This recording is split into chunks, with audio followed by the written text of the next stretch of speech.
Hello friends, അപ്പോൾ നമുക്കിന്ന് സ്പെഷ്യലായിട്ട് ആവോലി ഫ്രൈ എങ്ങനെ ഉണ്ടാക്കാമെന്ന് നോക്കാം. ആവോലി കറുത്തതും വെളുത്തതുമുണ്ട്. കറുത്തതിനുള്ള ഗുണങ്ങളേറെ. ഹൃദയാരോഗ്യത്തിനും ചീത്ത കൊളസ്ട്രോൾ കുറക്കാനുള്ളതും സന്ധിവാതത്തിനും എന്താ പറയേണ്ടത്, ഡിപ്രഷന് വരെ, ഇപ്പോൾ എല്ലാവർക്കും ഡിപ്രഷൻ ഏറെ കൂടുതലാണ്. ഡിപ്രഷന് വരെ ഏറ്റവും നല്ല മരുന്നാണിത്. വില കൂടുതലാണെങ്കിലും ആരോഗ്യത്തിനേറെ ഗുണങ്ങളാണ് ഇതിനുള്ളത്.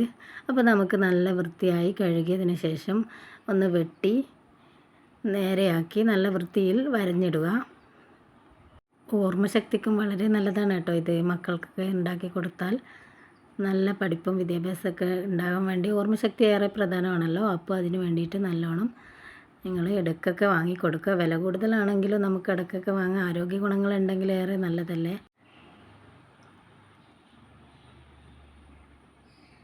നമുക്കങ്ങനെ കഴുകി വൃത്തിയാക്കാം.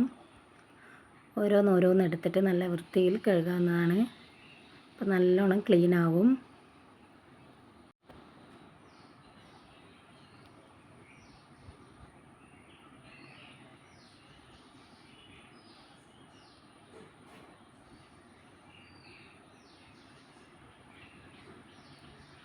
അപ്പോൾ നമുക്കിതിൻ്റെ മസാലക്കൂട്ട് തയ്യാറാക്കാം. എല്ലാവരും ചെയ്യുന്നതായിരിക്കും, അറിയാത്തവർക്ക് വേണ്ടിയിട്ടാണ് ഞാനിത് ചെയ്യുന്നത്. അപ്പോൾ മീനിന് ആവശ്യത്തിനുള്ള മുളക് പൊടി എടുക്കുക. കുരുമുളക് പൊടിയും ചേർക്കുക. മഞ്ഞൾപ്പൊടി ആവശ്യത്തിന്. ഇഞ്ചി വെളുത്തുള്ളി നന്നായി പേസ്റ്റാക്കിയത്. കറിവേപ്പില നല്ലോണം നുറുക്കി അരിഞ്ഞത്. വലിയ ജീരകം, ആവശ്യത്തിനുള്ള ഉപ്പും ചേർത്ത് നല്ല രീതിയിൽ, കുറച്ച് വെളിച്ചെണ്ണയും ചേർക്കാവുന്നതാണ്, നല്ല രീതിയിൽ കുഴച്ചെടുക്കുക. അതിൽ ചെറുനാരങ്ങ നീര് ചേർത്താൽ ഭയങ്കര സോഫ്റ്റും രുചിയും ഏറെയാണ്. അപ്പോൾ നമുക്ക് എന്താക്കാമെന്ന് വെച്ചാൽ നല്ലോണം മസാല കൂട്ടി കുഴക്കാവുന്നതാണ്. എൻ്റെ ഇത് കുറച്ച് നീര് കുറവായതുകൊണ്ട് ഞാൻ കുറച്ച് വെള്ളം ചേർക്കുന്നുണ്ട്. ആദ്യം ഞാൻ മീനിൽ പുരട്ടി നോക്കി, അപ്പോൾ കുറച്ച് വെള്ളം കുറവായതിനാൽ ഞാൻ വെള്ളം കുറച്ച് ചേർക്കുന്നുണ്ട് അതിൽ. അപ്പോൾ നമുക്ക് നല്ലോണം മീനിൽ തേച്ച് പിടിപ്പിക്കുക.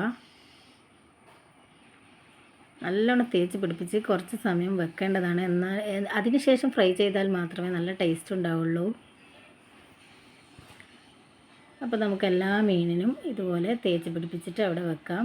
എന്നിട്ട് അടച്ച് വെച്ച് കുറച്ച് സമയത്തേക്ക് അവിടെ മാഗ്നറ്റ് ചെയ്ത് വെക്കാവുന്നതാണ്. അതിന് ശേഷം ഞങ്ങൾക്ക് പാൻ അടുപ്പത്ത് വെച്ച് അതിലേക്ക് ആവശ്യത്തിനുള്ള വെളിച്ചെണ്ണ ചേർത്ത് നല്ലോണം ചൂടായതിന് ശേഷം മാത്രമേ മീൻ ഇടാൻ പാടുള്ളൂ. അപ്പോൾ മീൻ പൊരിക്കാൻ വേണ്ടിയിട്ട് അതിലേക്ക് ഇടാവുന്നതാണ്.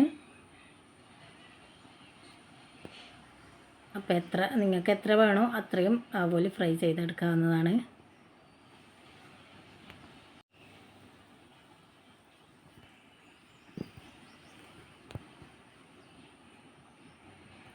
നല്ല ഫ്ലെയിമിൽ ഇട്ടിട്ട് വേണം ഫ്രൈ ചെയ്യാൻ. അപ്പോൾ നമുക്ക് നല്ല രീതിയിൽ ഫ്രൈ ചെയ്തെടുക്കാം. തീ കുറച്ചതിന് ശേഷം മാത്രമേ മറിച്ചിടാൻ പാടുള്ളൂ കേട്ടോ. എന്നാലേ നല്ല രീതിയിൽ കിട്ടുകയുള്ളൂ, അല്ലെങ്കിൽ ഫുള്ള് ചട്ടിയിൽ പിടിക്കുക.